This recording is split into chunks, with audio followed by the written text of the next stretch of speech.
Hi guys. It really is just hours now before we get to see you, and it's been a wonderful Christmas break so far. Unfortunately, your dad has to work, but I thought that I would take this afternoon of quiet, and Grace is over taking a nap right now, but using the quiet to record an episode of For the Boys that I really have been thinking about since the very beginning. And it is just this little book that is so precious to me. And I don't know if I really have shown this to you before, but it is a diary that my grandmother, Ruth Osborne Martin, so your great grandmother, wrote while Grandpa Abe was in the Army. And this diary starts in March, I believe, of 1941 and ends in October of 1948.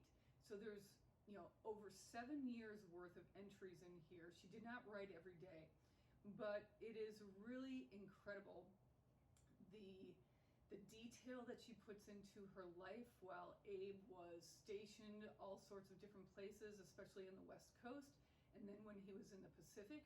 And we've talked a lot about World War II in these For the Boys episodes. Last week we talked about the war ration books. A couple of weeks ago we talked about my Grandpa Abe's military records and when he was in the Pacific and everything. So I just thought that this would be a great time to spend the time to talk to you about this incredible book that my father, Gary Martin, put together of the correspondence, or not really the correspondence of Ruth, but her diary. But then also in the back of the book is correspondence from Abe when he was in the military, especially when he was in the Pacific on boats and in places where he couldn't tell his family where he was. So it's an amazing little book that Grandpa Martin put together. On the front cover, there's a picture of Ruth and Gary. This is probably about the time that Abe went into the Army. I think my dad was probably around 3 or something like that. And towards the back, kind of the thing that separates the two sections from Ruth's diary to Abe's correspondence. See if I can get this. And there's a picture of Abe with Grandpa Gary. And what I'd like to do today is just to spend a little bit of time in reading a few excerpts from the diary and from the correspondence from Abe. There's going to be some pretty special things, especially when we see Abe's correspondence and what an amazing artist he was something that I didn't know. But I do want to read a couple of things, a couple of key things that are genealogically significant here. It is a genealogist's dream to have somebody's handwritten, in the moment, at the time, reactions and insights into what's going on in their life, diaries and journals and that sort of thing. But to have both Ruth's side of things and then also to have Abe's side of things in one document is absolutely incredible. So there are times when they overlap, and you can kind of feel from Ruth that she is worried and that she's concerned about what's happening because she doesn't really know where Abe is. And then you can see from Abe's point of view that he's really trying to make sure that his wife and his family are feeling okay and trying to lighten the mood a little bit so that they're not so worried. So what I'm going to do is I am going to show you the pages, and I'm going to read the excerpts here, and then we'll come back afterwards and we'll talk about it a little bit more.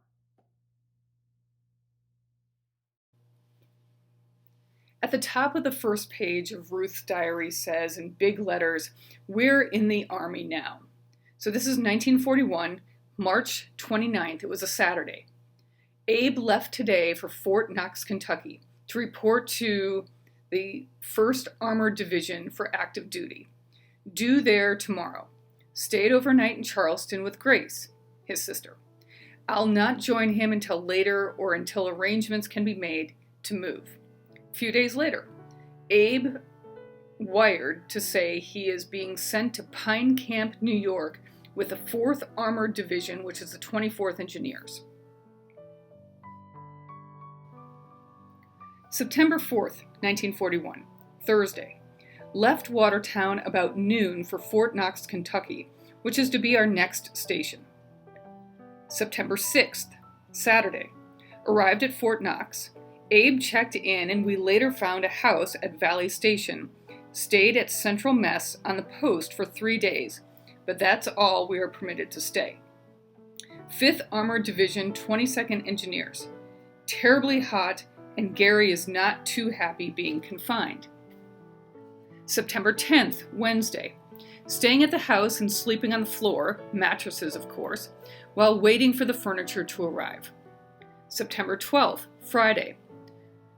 Our things arrived today and busy as everything getting settled. The house isn't much, but it's home now. October.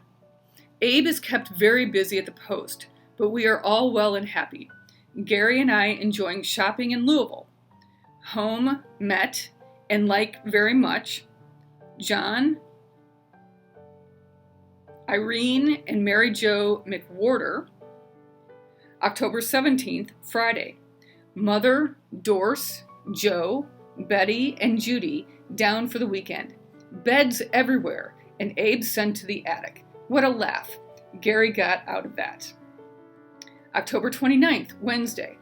Birthday party for Gary. He's 3 years old. Thompson girls, Sarah Hagerman, and others in to help him celebrate. November 1st. Attending races at Churchill Downs whenever possible. Gobs of rain and mud everywhere. November 18th, Tuesday. Left for West Virginia and home for 10-day leave. Spent Thanksgiving with Martins, and what a feast. On Sunday we left for Wheeling to spend several days. Abe had fun hunting, but not much luck. It has been good to see our old Wheeling friends once more. November 27th, Thursday. Left Wheeling for Charleston to visit the family and back to Fort Knox on the 29th. Early December. Dora and Ira Steele stopped by overnight on their way home to Morgantown. How good to see them, but their visit was far too short. December 7th, 1941. Pearl Harbor. How can we ever forget it? January 1942. Talk of going to California, but nothing definite. February 18th, 1942. It's a Wednesday, and this is after Ruth and Gary had driven out west to California. Drove up the coast and enjoying the ocean view. Gary loved watching the waves. Into Santa Maria, maybe? About 2:30 p.m., here at last. I don't think that's Santa Monica, but it looks like Santa Maria. Later, had trouble finding a place to stay and finally settled at the Grove City Court. We'll stay here until something better turns up. It's amazing to me that she goes to these places with a young child, alone with a young child, and she doesn't know where she's going to stay. So she's really trying to figure out places, where she can be. March. Abe went to Minnesota early part this month for troops. Gone about 10 days. Day after returning, left again for some purpose for Camp Perry, Ohio. Ruth Schloss comes up often. She is a grand person. March 27th, Friday. Moved a house in Chapel Court. I really feel lucky in finding it. Abe coming home tomorrow from Perry. Made about 10 trips in moving from Tour City. I'm not quite sure what that is. March 28th, Saturday. Abe got here today, and what a reunion. We are so happy to have him home again. June 6th, 1942, Saturday. Got to camp for the dance at the club, but everything seemed strange. Abe carried his gas mask and wore his helmet. Much excitement all about. Had to drive without lights in the post. Altogether, it was pretty grim. And this was in response to the Battle of Midway, I believe. September 26th, Saturday. Moved to Grass Valley, 130 Mainhart Drive. House very nice, and Gary has found playmates. The reason why I wanted to include this is because I think Grass Valley is probably my dad's, Gary's, first memories. He's talked about Grass Valley a lot and that he remembers it, and I believe, if I remember correctly, that this may be where he got into a little bit of trouble, perhaps starting a forest fire. I may be wrong on that, but somewhere out in California, he accidentally, with a friend, started a forest fire. We'll have to ask him about that. October 21st, Wednesday, my birthday, and celebrated mildly by having a delicious Chinese dinner and later a movie. October 29th, Thursday, Gary's birthday. It must have been his 4th birthday, and his party a huge success. I'm not exactly sure how old my grandmother would be, but I will take a look at that. And down here at the bottom of the page, November 17th, Tuesday, Abe takes over the job as Assistant Director of Engineers. May get a promotion one of these days. January 4th, 1943, Monday. Abe came home this evening with sweet news. His promotion came through today, effective December 26th. Nice feeling to pin the gold leaves on him. April 24th, 1943, Saturday. A real red letter day. Our darling daughter arrived this morning at 4:20 a.m. Called Mrs. Batter, maybe, about 1 a.m. She went after Hoskins, then took me to the hospital about 2. I was so darned scared and felt so alone, but not for long. Martha Brockington and Ruth, we don't know her last name, were my nurses.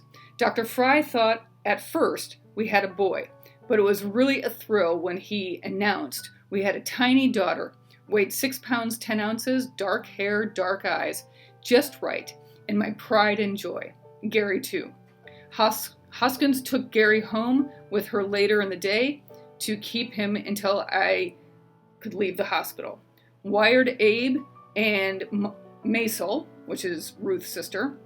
Abe called me this evening and so excited he could hardly talk. Sunday, April 25th, Easter and a little daughter to show.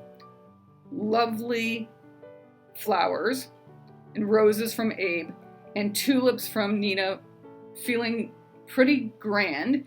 Abe called again tonight and still mighty excited over his daughter. Of course, we call her Kitty Bell, although Nina insists she is a perfect little Kathy. Gary spends this Easter with Hoskins.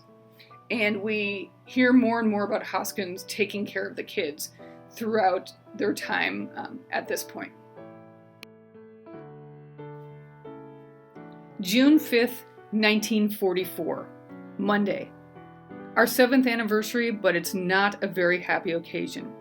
Abe leaves Wednesday morning, and I can't think of anything but that.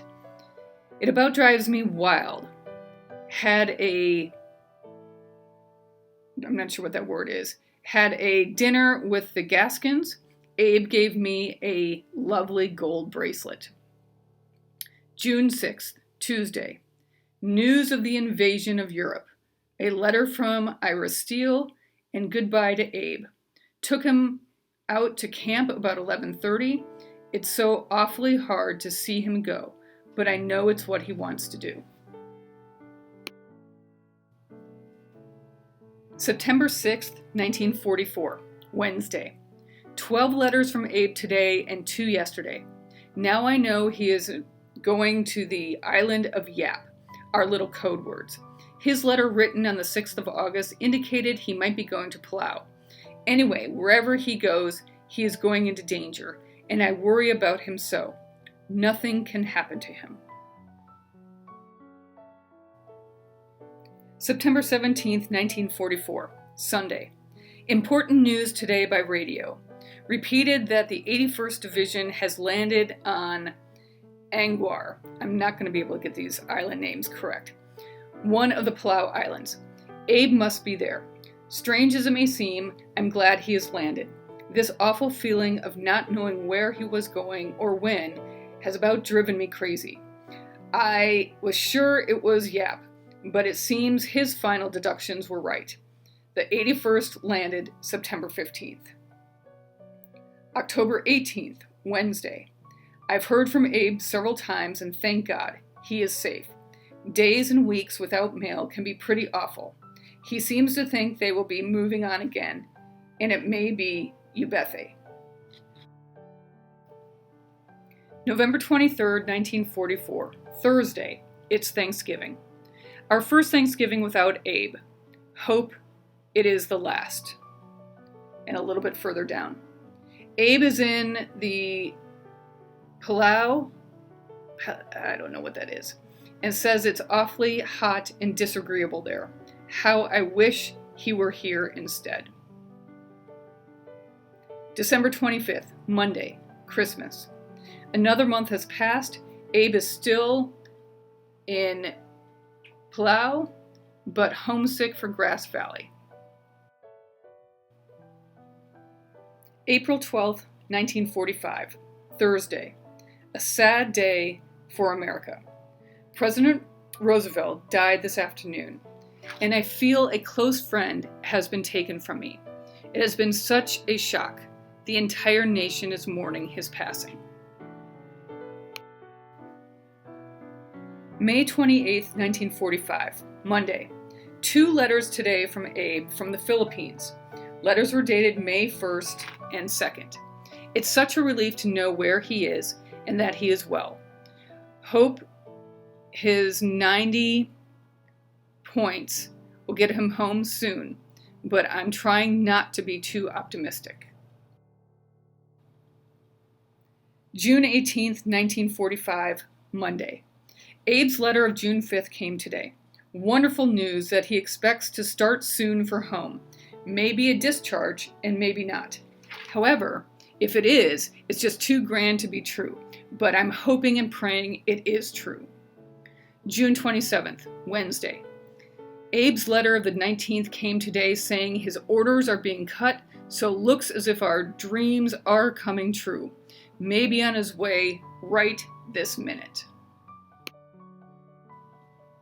July 22nd, 1945, Sunday. This is the big day. Abe walked in about 7:30 this evening, surprising us almost to death. Gary was thrilled to see him, as was I, but Kit's still a bit puzzled. It's wonderful having him home again. He left the Philippines June 28th. August 8th, 1945, Wednesday. Came back tonight from Lake Tahoe after a lovely 2-day vacation. Fished, swam, and had fun. Found orders in the mail, sending us to Fort Lewis, Washington, instead of Fort Girard, maybe, where Abe was supposed to go for assignment. August 14th, VJ Day at last, but it has come much sooner than we dared hope. The news of the surrender has been expected for days, but it didn't come until 4 this afternoon. Celebrated at home before continuing at Peggy, McNeater's, Bradley, and Finley. It's a wonderful day for all of us, in the midst of packing for our trip to Lewis. Left Grass Valley August 17th, Friday at 5 p.m. August 19th, Sunday, arrived at Fort Lewis. February 20th, 1946, Wednesday. General Eisenhower visited the automotive school and Abe had the honor of escorting him about. Has his chest expanded? What luck! July 25th, 1946, Thursday. After many delays, we are finally out of the Army. Abe got his discharge today, and tomorrow we start for West Virginia and home. It's been a long time, and I can hardly wait to get there. We'll miss our friends and neighbors at St. George, but home sounds so good. Saturday, May 31st, 1947. Today we moved into our little brick house on the hill, and what a wonderful feeling it is to have a place of our very own. We have been unsettled for such a long, long time. Our furnishings that have been in storage for over 5 years are in very good condition, but it will take weeks, even months, to get things unpacked and in grand condition. Anyway, we are all very happy about the house. Even our cat seems pleased. The last entry in Ruth's diary is on Friday, October 29th, 1948, Gary's 10th birthday. He is getting to be such a big boy, but still the same sweet Gary. With so many events scheduled for Halloween, Gary decided that he didn't want a party this year. Had a family birthday party with Anthony, I don't know what his last name is, his best pal, to help celebrate. Halloween decorations and favors, and a special chicken dinner. After dinner, Abe took the boys to the Wheeling Triad football game, which they enjoyed so much. Now, I'm not going to read and show all of the correspondence that Abe wrote to Ruth and Gary and Kitty throughout his entire military career. We have a number of them in this book as well, and I really wanted to focus in on Ruth's diary during this episode of For the Boys, but I have to be able to show you some of these incredible drawings and communications that Abe did send, and specifically focus on one. I think at the end of this episode, I'll kind of scroll through a number of the other ones, but this one in particular caught my eye for a number of different reasons. First and foremost, I never realized that my grandfather was such an amazing artist, and I love this one so much because it depicts both Abe and Gary. Abe is in his army uniform, and he's there with his son Gary. Gary's in coveralls and stuff like that. But this is dated October 15th, 1944, which is just smack in the middle of when he was out in the Pacific, that Ruth did not know necessarily where he was, that she thought that he was in Palau, she thought that he was somewhere else. In fact, on October 18th, she said, "I've heard from Abe several times and thank God he is safe."